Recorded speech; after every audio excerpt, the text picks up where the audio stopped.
An object moves along a straight line with a velocity v given as a function of time t by the equation v of t equals alpha t squared plus beta t plus gamma. Which of the following expressions represents alpha of t, the acceleration of the object as a function of time t? You should pause now and try to get the answer on your own. Well, you may want to remember that if your function for velocity is this given quadratic formula, then the acceleration is always the derivative of the velocity relative to time.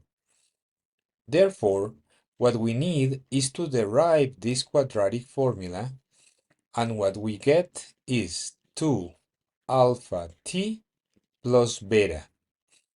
Gamma is a constant and disappears.